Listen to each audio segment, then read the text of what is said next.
नमस्कार साथियों, मैं रत्ना वोरा। मेरे YouTube channel advocate Ratna Vora में आप सभी का बहुत बहुत स्वागत है।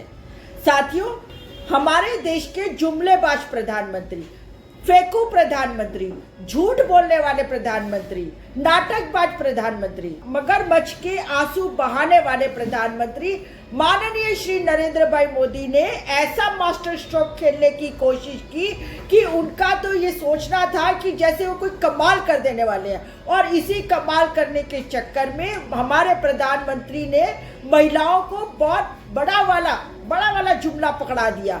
और इस जुमले के अंदर उन्होंने सबसे बड़े आज तक के जुमलों में ये जुमला ऐसा है कि जिसमें उन्होंने महिलाओं के साथ बहुत बड़ा धोखा कर डाला है। भारत देश की 50% आबादी महिलाओं की है, और जब वो महिला के सशक्तिकरण की बात करते हैं, महिलाओं को अन्याय हो रहा था अभी तक राजनीति में, तो उनको न्याय देने की बात करते हैं, तो वहां पर उन्होंने महिलाओं को आरक्षण दिया। विधानसभा लोकसभा की सीटों में आरक्षण तो दिया, परंतु ये आरक्षण का कोई ठिकाना नहीं है, इसका कोई सरपैर ही नहीं है। ये जो महिला बिल लेके आए हैं, इस आरक्षण बिल में ये कहा गया है कि जब जनगणना होगी उसके बाद सीमांकन होगा, और उसके बाद तब कहीं जाकर ये महिलाओं को आरक्षण मिलेगा। तो यहाँ पर एक बात साफ तौर पे मैं बता देना चाहती हूँ कि अभी जो जनगणना 2021 में होनी थी वो नहीं हुई। चलो माना कोरोना की वजह से नहीं हुई, तो जनगणना 22 में शुरू करा सकते थे, 23 की शुरुआत में शुरू करा सकते थे। अब तो सामने इलेक्शन आ गया, तो जनगणना का तो कोई सवाल ही नहीं है। और ये जनगणना कोई 2, 4, 5 दिन में तो पूरी होने वाली नहीं है। कम से कम इस जनगणना को पूरा होते होते 2 साल लग जाएगा, और 2 साल के बाद फिर ये बोलते हैं कि जब सीमांकन आएगा तो सीमांकन के बाद फिर यहाँ पे ये महिला आरक्षण बिल लागू होगा। मतलब कितनी बड़ी नाटकबाजी करके छोड़ दी है। नरेंद्र मोदी जी ने सोचा था कि ऐसा करने से वो महिलाओं के बीच में वाहवाही लूट लेंगे और सब बोलेंगे कि वाह मोदी जी वाह, वाह मोदी जी वाह, क्या बात है। पर अब मैं कहना चाहती हूँ, क्या मोदी जी क्या, आपने क्या कर डाला है देश में, किस तरह के हालात पैदा कर दिए। महिलाओं की आप बात करते हो, पर अब आपको महिलाओं की बात करने का भी कोई राइट नहीं है। आप चाहते तो तुरंत ही लोकसभा जो 2024 में आ रही है उसमें महिलाओं को प्रतिनिधित्व दिलवा सकते थे, परंतु नहीं, आपकी मंशा ही नहीं है। आपकी ना तो नीति ठीक है, ना ही नीयत ठीक है। अगर नीयत अच्छी होती तो तुरंत के तुरंत इसको लागू कराने का फैसला करते। और तो आपने तो विशेष सत्र बुलाया ना, विशेष सत्र किस लिए बुलाया था? यही आरक्षण बिल देने के लिए बुलाया था। तो आरक्षण बिल ऐसा होता है कि जिसका इम्प्लीमेंटेशन पता नहीं कब होगा, कौन से साल में होगा, 2029 तक राह देखनी पड़ेगी। अरे हमारी जैसी महिलाएं जो राजनीतिक तौर पे सक्रिय है, हम स्टूडेंट लाइफ से राजनीतिक तौर पे सक्रिय है, और इस आशा में और इस विश्वास में बैठी थी कि चलो मोदी जी आ गए हैं तो शायद आरक्षण का बिल पास हो जाएगा। परंतु आपने क्या किया, हम महिलाओं के साथ आपने बहुत बड़ा धोखा किया।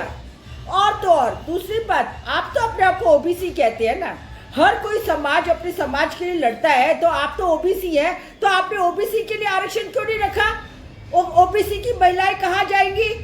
क्या आप ये चाहते हैं कि सिर्फ और सिर्फ स्वर्ण समाज की महिलाएं पार्लियामेंट में आके, कंगना रनौत जैसी महिलाएं आके बैठे और ओबीसी महिलाओं को कोई जगह ना मिले?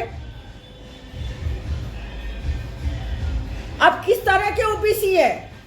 आप जब अपने समाज के सगे नहीं हो सके तो फिर और दूसरों के क्या सगे बनेंगे? कहीं ये तो नहीं कि आपकी डिग्री की तरह ये ओबीसी की जाति भी आपकी नकली हो। आपका कोई भरोसा नहीं है। अब पूरा भारत देश समझ चुका है कि आप कब 2024 में घर आने वाले हैं, और इसीलिए नए नए शगुफे छोड़ते हैं, नई नई जुमलेबाजी करते हैं। इससे पहले आपने यूसीसी ला के रख दिया, पूरे देश को दौड़ा दिया, यूसीसी के लिए ओपिनियन लाओ। और जब पता चला कि पूरा का पूरा आदिवासी समाज आपके विरुद्ध में जा रहा है, तो आपने यूसीसी को ठंडे बस्ते में बंद करके रख दिया। उसके बाद आपने दूसरा जुमला छोड़ दिया, एक नेशन एक इलेक्शन।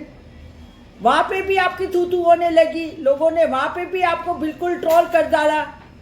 फिर इसके बाद लेके आ गया भारत और इंडिया, क्योंकि इंडिया गठबंधन विपक्षों का है नाम, इसीलिए आपने फिर भारत और इंडिया के बीच में दरारें लगानी शुरू कर दी। क्योंकि विपक्ष के गठबंधन ने अपना नाम इंडिया रख लिया, इसे लगे भारत देश का नाम बदलने, इंडिया का नाम बदलने, और वहाँ पे भी आपको मुंह की खानी पड़ी। अरे मोदी जी, इलेक्शन ऐसे नहीं जीते जाते हैं।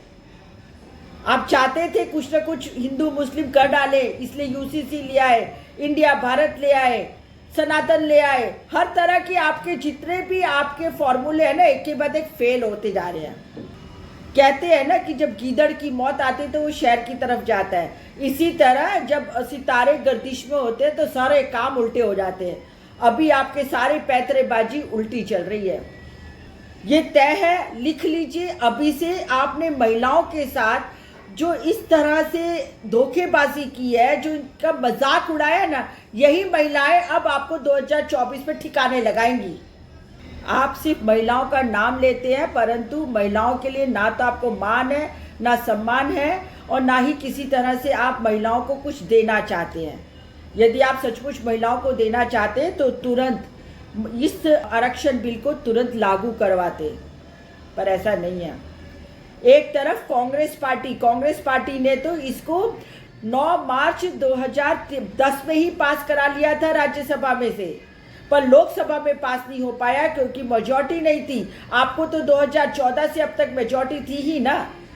9 साल हो गए, 9 साल में अब जब इलेक्शन सर पे आ गए तब आपको याद आया महिलाओं के आरक्षण के बिल की याद आई, और वो भी कैसा बिल लाके दे दिया आपने हमारे सामने। क्या करेंगे इस बिल को?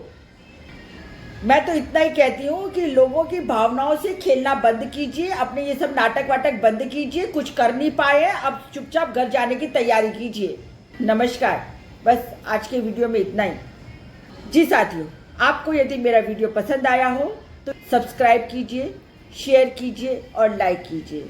फिर मिलती हूँ एक नई वीडियो के साथ। नमस्कार।